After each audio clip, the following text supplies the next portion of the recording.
سلمان اور عبداللہ شہر سے اپنے ماموں کے گھر چھٹیاں گزارنے آئے ہوئے تھے۔ گاؤں کی صاف ستھری فضا انہیں بہت بھلی لگی۔ دونوں کزن کے آنے سے حمزہ بہت خوش تھا، وہ آپس میں بہت گہرے دوست بھی تھے۔ صبح ناشتے کے دوران عبداللہ کو کچھ یاد آیا تو وہ بولا، ماموں جان، اس گاؤں میں ایک بہت مشہور کنواں ہے، اس کنویں کے بارے میں سب لوگ عجیب و غریب باتیں کرتے ہیں، ہمیں بھی وہ کنواں دیکھنا ہے۔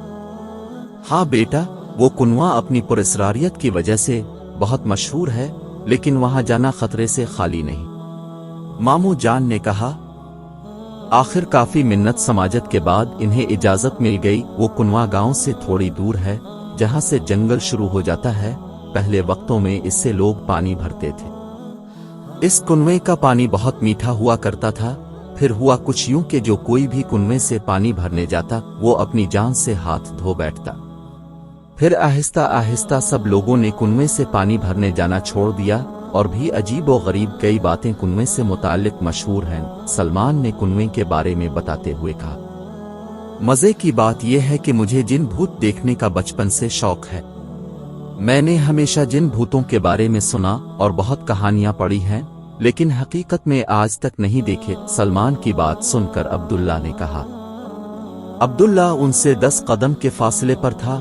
عبداللہ کی چیخ فضا میں بلند ہوئی۔ انہوں نے یک دم پیچھے موڑ کر دیکھا۔ یہ تو ابھی سے ہی ڈر گیا ہے، حمزہ ہنستے ہوئے بولا۔ زیادہ بولو نہیں، اپنے دائیں طرف دیکھو، عبداللہ نے اسے کہا۔ سلمان اور حمزہ نے فوراً دائیں جانب نظریں گھمائیں تو دونوں ساکت کھڑے رہ گئے۔ ان کے سر کی دائیں جانب درخت کی شاخ پہ سانپ آدھا لپٹا آدھا نیچے کی جانب جھولا جھول رہا تھا۔ دونوں بجلی کی تیزی سے دوسری طرف جان بچا کر بھاگے۔ حمزہ کا پاؤں سوکھی جھاڑی میں اٹک کر رہ گیا، وہ گرتے گرتے بچا۔ عبداللہ کی قمیض کا کونا سوکھی جھاڑی میں اٹک گیا، اسے نکالنے کی کوشش میں قمیض کا کونا پھٹ گیا۔ وہ دیکھو، مجھے کنویں کی دیواریں نظر آنے لگی ہیں، عبداللہ نے زور سے نعرہ لگایا۔